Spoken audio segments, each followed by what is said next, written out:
नमस्कार। शिक्षा समाचार में आप सबों का स्वागत है।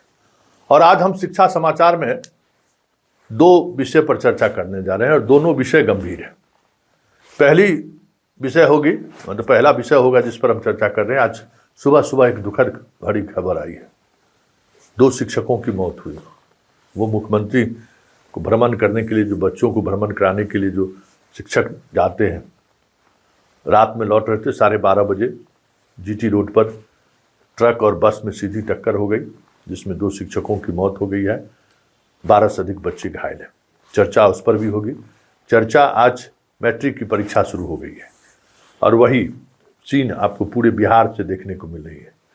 बच्चे बाउंड्री फांद कर किसी तरीके से स्कूल में जाना चाह रहे हैं। अभिभावक किसी तरीके से उसको बाउंड्री के अंदर पहुंचा दें, इसके जद्दोजहद करते हुए दिख रहे हैं। जो नहीं जा सके वो रोते बिलखते दिख रहे हैं। मतलब हर सेंटर पर इस तरीके की वाकया आपको देखने को मिल जाएगा। लेकिन शुरुआत हम करते हैं सासाराम की उस घटना से, जिसमें 2 शिक्षकों की मौत हो गई है। एक बीपीएससी शिक्षक यूपी का रहने वाला है, एक बिहार का ही रहने वाला है।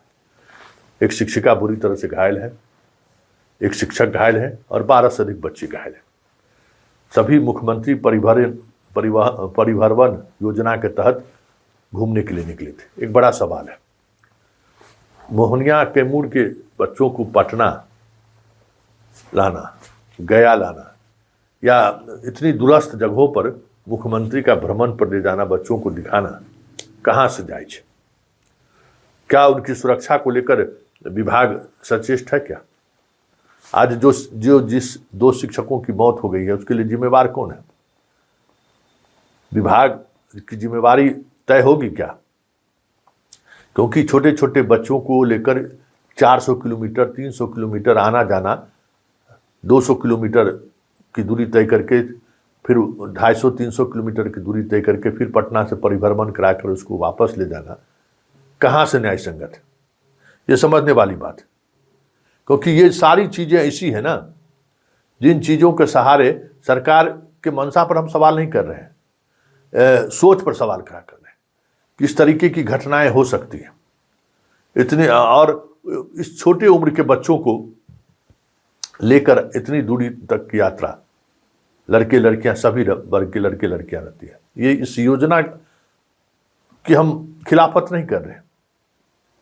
ये योजना बहुत ही, मतलब कह सकते हैं कि बच्चों को इतिहास से जोड़ने का इससे बेहतर योजना कोई नहीं हो सकता है। लेकिन इस योजना के कार्यान्वयन को लेकर जो चीज़ें चलती हैं, अभी सब स्कूल को पैसा मिला है कि जाइए बच्चों को भ्रमण करा के लाइए।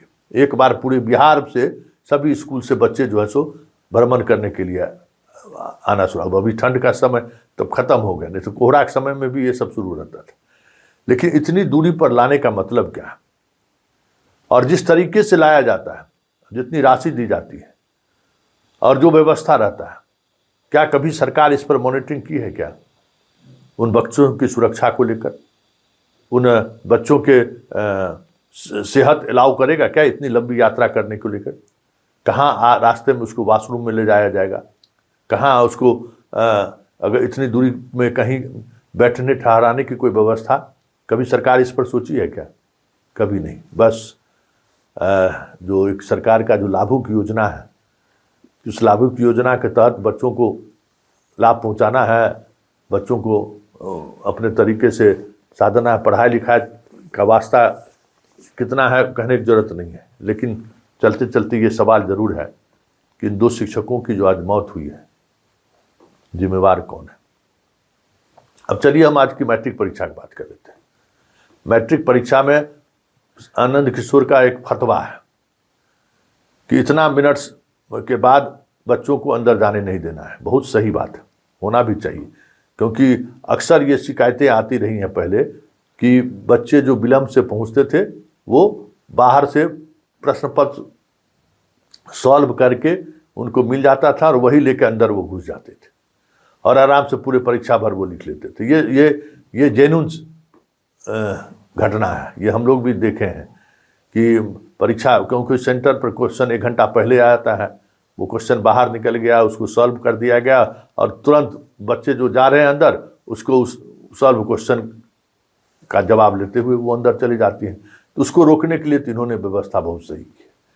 लेकिन एक साथ इतनी बड़ी संख्या में बच्चे सड़क पर आते हैं एक ही समय में, और मैट्रिक के परीक्षा में तो एक विद्यार्थी पर कम से कम 4 गो गार्जियन रहता है, और आप सेंटर किस तरीके से दिए हुए हैं वो सब आप किसी को अपने प्रखंड में सेंटर नहीं है, कदाचार ना हो इसके लिए आपने।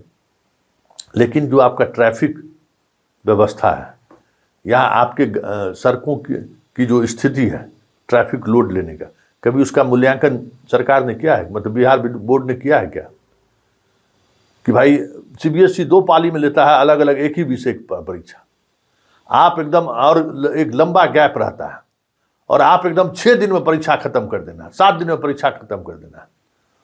उसमें कहीं बस जाम में फंस गया, कहीं ट्रेन को समस्याएं हो गई और बच्चों को परीक्षा छूट जा रहा है।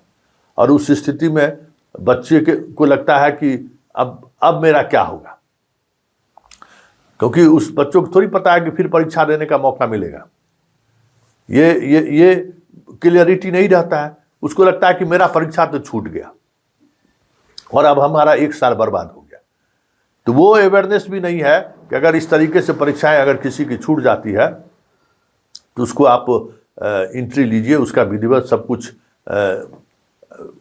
ये कीजिए, एक पूरा डाटा तैयार कीजिए और बोर्ड को सूचना दीजिए कि आज ये बच्चे जो है समय पर नहीं पहुंचे इसलिए एग्जाम में शामिल नहीं हो पाए। तो एक डाटा बोर्ड के पास रहेगा, किसी भी समय ऐसे बच्चों का वो परीक्षा ले सकते हैं। लेकिन आप तो उसको जाने ही नहीं देते हैं, या फिर जिस दिन मैट्रिक की परीक्षा हो उस दिन एडमिनिस्ट्रेशन, बिहार बोर्ड जो है, आनंद किशोर सीनियर IAS अधिकारी हैं, सभी DM SP को वो कह सकते हैं कि परीक्षा से 2 घंटा पहले जब परीक्षा की शुरुआत होती है, पूरे ट्रैफिक कंट्रोल के लिए पूरा प्रशासन सड़क पर रहे, कहीं भी जाम नहीं लगना चाहिए। हो क्या रहा है कि बच्चे घर परीक्षा, सबको पता है कि विलंब से पहुंचेंगे तो वो परीक्षा में शामिल नहीं होने देगा, सबको पता है।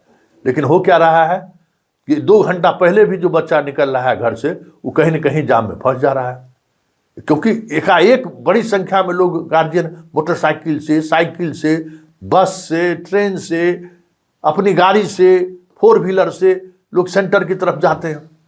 उसी बीच में कहीं कोई घटना दुर्घटना हो गया, पता चला लंबा जाम लग गया, कोई बच्चे को कुछ तबीयत खराब हो गया, बबेला मच गया। तो ये सारी समस्याएं, ठीक है आप कहते हैं कि ऐसे स्थिति में परीक्षा सेंटर पर जो है सो समय पर बच्चे नहीं पहुंचेंगे तो उसको हम परीक्षा में शामिल नहीं मत होने दीजिए।